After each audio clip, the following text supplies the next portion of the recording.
Hello, welcome back to my kitchen. Today we're making weeknight meatballs, and that's because I was hungry and I got an email notification from Appetit where they're like, here's like 20 something recipes that we would make on any weeknight. And I'm like, hey, I do a cooking show on a weeknight. So I figured, let me give that a go. And as I was scrolling through there, they had meatballs and I'm like, you know what? I'm feeling some meatballs. So I'm making that, and then I realized today, while I'm filming, which today might be Valentine's Day, depending on how quickly I can edit and then put this out, but it's Valentine's Day.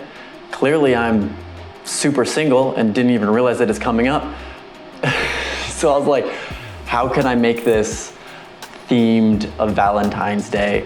And I figured red flannel, and I'll make the meatballs heart-shaped or something. I mean, there's red in like the sauce and stuff, so it works. Like Italian is a love language, I think, right? It's called that, or the language of love. I don't know, but this is my very poor attempt at making it Valentine's themed. I should have, I don't have candles, but like those would have been funny, or like some like rose petals or something, but I don't have any of those things, and I didn't feel like going to the store right after work. So this is what you get. A handsome man in a red flannel. I don't know, but we're making meatballs. That's all that matters really, and I'm just trying to ham it up for the holiday, maybe get 2 extra clicks. Which, speaking of, milestone on my YouTube account, I got this notification. I apparently had 100 hours of viewership. So like you guys have watched me for a grand total of over 100 hours, which that's a lot. That's a lot of me. So kudos to you for sticking with me for that long. And let's make some meatballs to celebrate. Let's run through the ingredients and then we'll get to cooking. Olive oil, eggs, breadcrumbs, milk, salt, pepper, Parmesan, ground beef, and tomato sauce. Now making meatballs, super complicated. The first step is pretty much put everything into a bowl and mix it together. It's pretty much everything except for the meat, so it's the eggs, the milk, the garlic powder, the salt, the pepper, the Parmesan. Did I say breadcrumbs?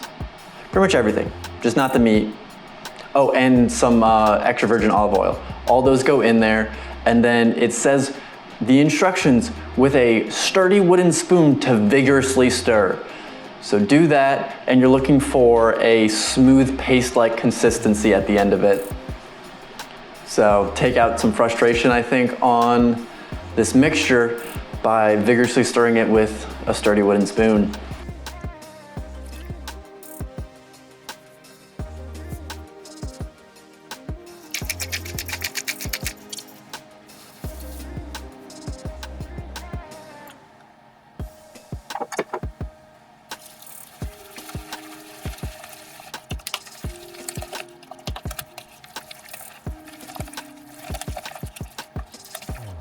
Now that we have that not so smooth, but kind of paste-like mixture, next is to add in the meat, and it says you don't want to overwork it. So to add in a little bit of the meat, kind of mix it together, then add in more meat.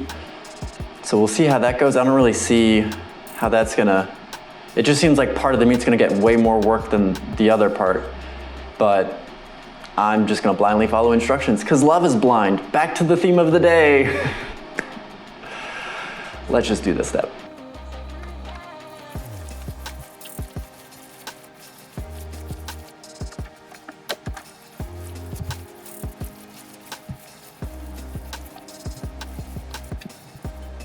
Now that everything's mixed together, we want to form 8 meatballs out of it. So I'm just going to divide in half, divide in half, divide in half. You got 8.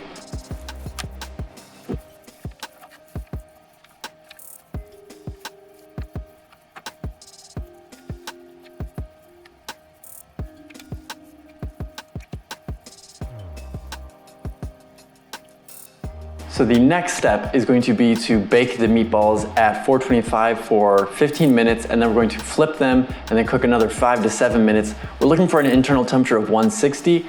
However, bit of a curveball. When I was grocery shopping, they had meatballs on sale. Like I already planned to make these, and then these were on sale, so I figured I'd do a side-by-side comparison, see which is better. These are a little bit smaller than mine, but these also cost the same amount as my breadcrumbs. So if these are equally as good, probably best not to make your own. But I also realized that I did not form the meatballs into the shape of a heart for Valentine's Day. So I'm gonna do that off camera, and you'll see them being heart-shaped when they come out of the oven. Hopefully they keep that form.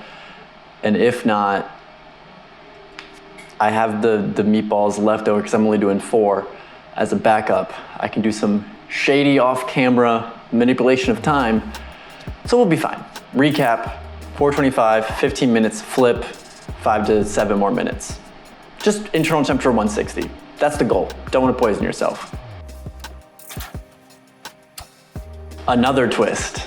I'm just full of them tonight because I realized that in my refrigerator I had some leftover pizza dough, so I'm gonna make some garlic bread out of that, which I have here.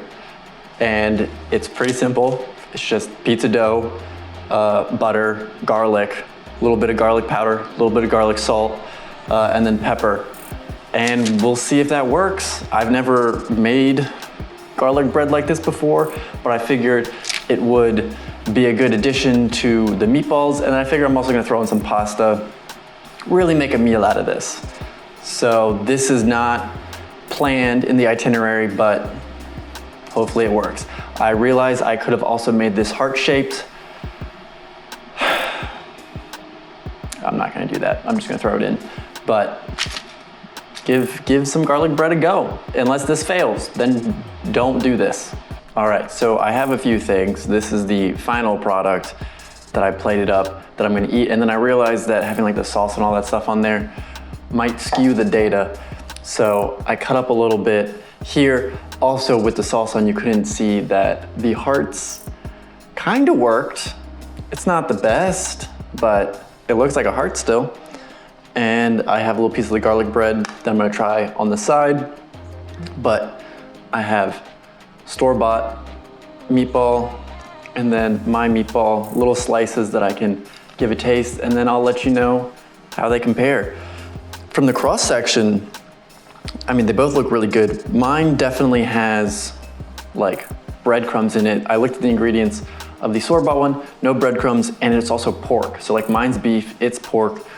So they're kind of in different realms, but we'll give them a go anyways. First up, it's gonna be mine. All right, that was pretty good, but let's try the store-bought one. So interestingly enough, they're pretty different. The breadcrumbs in there kind of make it a little bit more dry than just kind of like the pure meat store-bought one. And they have a lot more kind of like, it has a little bit more heat to it. So that's kind of throwing me off a little bit there. But I mean, honestly, this recipe, and I was a little bit worried. I mean, it's a Bon Appetit, so I kind of trusted them a little bit, but there's not a whole lot of like seasoning that goes into it. It's just like the garlic powder. And that's, I mean, there's like salt and pepper, but like in terms of kind of bringing like, you know, Italian flavors or something that you might expect from a meatball, there's not a whole lot in there. So maybe some Italian seasoning might help, maybe something that has some spice to it, maybe some cayenne pepper. I feel like the homemade meatballs need a little bit more complexity in them. Like they're good still, like it's like a good quality, but it's just like the flavor isn't really there. And they also are massive, so they could probably get a little bit smaller, maybe a little less breadcrumbs, so then you have a bit more kind of like juicy meat to breadcrumb side of things.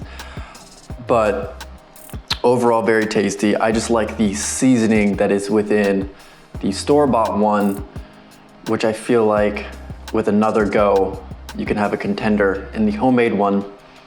And I mean, they're also super easy to make. I was expecting it to be a little bit more difficult, and it wasn't. It was just kind of like put everything in a bowl, mix together, and you're done. So I'm pretty happy with that. And I think with some tweaking of the seasoning, it'll be in a solid rotation piece. And it definitely was like a solid weekday. I feel like I've said the word solid a ton of times, but it's a good weekday meal because you can kind of throw it together pretty quick. I'll put a comment someplace about the other ones that I kind of made and I'm storing away. See how those do. I'll probably make them tomorrow night. See if there's any issues there. And then also the reheated ones that I cooked tonight, we'll see how that goes. But overall, I'm happy. Oh, I never tried the garlic bread. So I'm gonna try that and then we'll sign off. That's actually pretty good. So that's a good use for if you have leftover pizza dough sitting around. Just kind of make some garlic bread. I would say I probably want to broil it for a little bit longer to kind of crisp it up a bit more because it's still in like a doughy consistency of like how pizza dough would make, because I kind of just made it like if it was a pizza. But I would almost want a little bit more crunch to it for this situation. But that being said, still tasty, had good garlic flavor. I'm happy about it. And on that note, bye mom, still not dead. See you.